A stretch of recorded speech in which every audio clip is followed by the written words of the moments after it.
ఇందిరమ్మ చీరలకు కార్మికుల కూలీ వెంటనే, చీరలకు ప్రభుత్వం వేతనం వెంటనే, కార్మికుల వేతనం 2023 సబ్సిడీ వెంటనే, 2023 సబ్సిడీ వెంటనే, కార్మికుల పట్ల ఎందుకు నిర్లక్ష్య వైఖరి,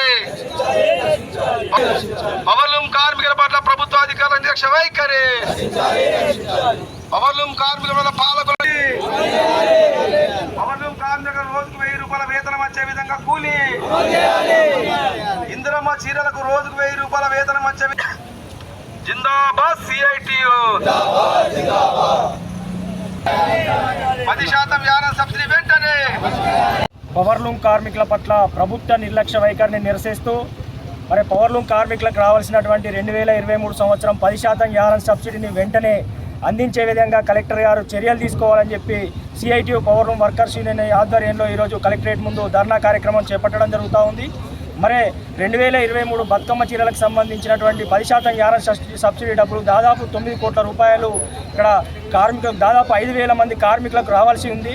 ఇప్పటికే గత సంవత్సర కాలంగా కూడా కార్మికులకు సరైన ఉపాధి లేక ఆర్థికంగా అనేక ఇబ్బందులు ఎదుర్కొంటారని చెప్పి ఇప్పటికే 15 మంది నేతలు ఆత్మహత్యలు చేసుకున్నటువంటి పరిస్థితుల్లో ఆర్థిక ఇబ్బందులతో మన కార్మికులకు సబ్సిడీ అందిస్తే కొంత ఆర్థిక వెసులుబాటు కలుగుతుందని చెప్పి వెంటనే అందించాలని ఇక్కడ ఉన్నటువంటి స్థానిక చేనేత జౌళి శాఖ అధికారులకు అదేవిధంగా అక్కడ కమిషనర్ గారికి ఇక్కడ ప్రజాప్రతినిధులకు అనేక సార్లు విజ్ఞప్తులు చేసినా కూడా మరి పట్టించుకోలేనటువంటి పరిస్థితి ఉంది.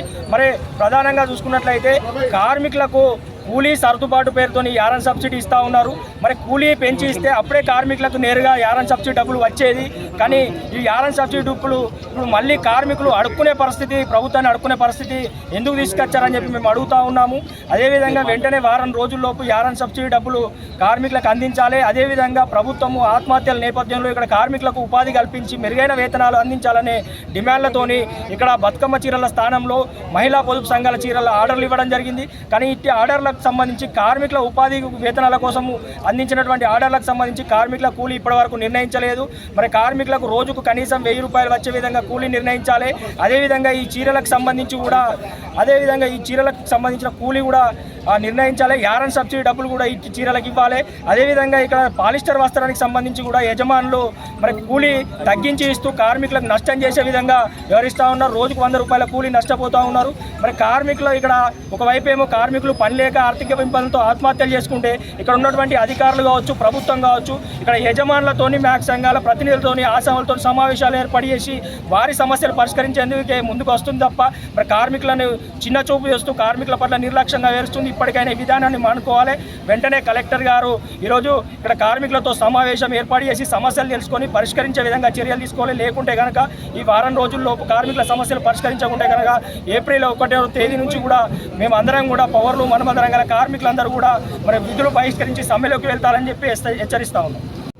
పవర్లూమ్ వర్కర్స్ యూనియన్ సిఐటి ఆధ్వర్యంలో పవర్లూమ్ కార్మికులకు రావాల్సినటువంటి 2023 సంబంధించిన సబ్సిడీ వెంటనే విడుదల చేయాలని కలెక్టర్ కార్యాలయం వద్ద ధర్నా కార్యక్రమం నిర్వహించడం జరుగుతూ ఉంది. అదేవిధంగా ప్రభుత్వం ప్రవేశపెట్టినటువంటి ఇందిరమ్మ చీరలకు సంబంధించి మరి దాని ఆ వేతనం కార్మికులకు ఏదైతే ఇస్తామన్నారో ఈ కార్మికులకు సంబంధించిన వేతనం ఇప్పటి వరకు నిర్ణయించలేదు. పవర్లూమ్ కార్మికులతో పాటు అనుబంధ రంగాల కార్మికులకు సంబంధించిన వార్పిని, వైపన్, ఇంకా జాపర్, కండెల చుట్టూ వీళ్ళందరూ కూడా ఎలాంటి వేతనం నిర్ణయించలేదు. కాబట్టి వాళ్ళకు కూడా వేతనం నిర్ణయించాలని తదితర డిమాండ్లతోటి ఈరోజు మేము ధర్నా కార్యక్రమం చేపట్టడం జరుగుతూ ఉంది. మరి 2023కు సంబంధించిన యారన్ సబ్సిడీ విషయంలో ఇప్పటికే అనేక సార్లు మరి అధికారులకు, చేనేత జౌళి శాఖ కమిషనర్ గారికి అందరికీ పెద్ద ఇవరికి మేము వినతి పత్రాలు ఇచ్చినాం. అయినా కూడా సంవత్సర కాలం అవుతా ఉంది. మరి కార్మికుల పట్ల వాళ్ళ యారన్ సబ్సిడీ అందించడం పట్ల పూర్తిగా నిర్లక్ష్యం చేస్తూ ఉన్నారు. ఒక పక్క మరి కార్మికులకు పని లేక ఇబ్బందులకు గురవుతూ ఉన్నారు. మరి ఈ సబ్సిడీ పైసలు కొంత వస్తే వాళ్ళకన్నా ఆర్థికంగా కొంత ఉపయోగపడే విధంగా ఉంటుందని మేము భావించి ఈ విషయాన్ని ఎన్నోసార్లు ఇక్కడ ప్రజాప్రతినిధులకు కావచ్చు, అధికారులకు చెప్పినా కూడా చెవిటి ముంగట శంకున్నట్టే ఉన్నది తప్పించి మరి ఎప్పుడు చూసినా యజమానులకు, ఆసాములతో మీటింగ్ పెట్టుడు, వాళ్ళ సమస్యల గురించి మాట్లాడడం తప్పించి మరి ఇక్కడ ఉన్న కార్మికుల పరిస్థితి ఏంటి, మరి వాళ్ళు ఎట్లా బతుకుతున్నారు, మరి వాళ్ళు ఇంతమంది వచ్చిన వాళ్ళు మనం బాగు చేస్తాం, మనం ఏం చేస్తామనేది ఒక్కనాడు కూడా ఆలోచించిన పాపాన ఈ ప్రభుత్వం కానీ, ప్రభుత్వ అధికారులు కానీ, రాజకీయ నాయకులు, అధికార పార్టీ రాజకీయ నాయకులు ఆలోచించడం లేదు. కాబట్టి ఇప్పటికైనా మేము వెంటనే 10% యారన్ సబ్సిడీ ఉందో ఈ పండుగలోపు వేస్తేనే మంచిగా ఉంటుంది. అదేవిధంగా పవర్లూమ్ కార్మికులకు అనుబంధ రంగ కార్మికులు వారిపిన వైపున వాళ్ళందరికీ కూడా ఏదో బతుకమ్మ ఇంద్రమ్మ చీరలకు సంబంధించిన వేతనం గతంలో ఏదైతే చీరలకు ఇచ్చిరో అదే మాదిరిగా ఇంకా దానికి సంబంధించి ఇంకా పనిభారం పెరిగింది కాబట్టి ఆ పనిభారం దృష్టిలో పెట్టుకొని వాళ్ళకు సరైన వేతనం నిర్ణయించి అమలు చేయాలని, లేని పక్షంలో మరి ఏప్రిల్ 1 నుంచి పెద్ద ఎత్తున అన్ని రంగాల కార్మికులతో సమ్మెకు వెళ్తామని సందర్భంగా తెలియజేస్తా ఉన్నాం.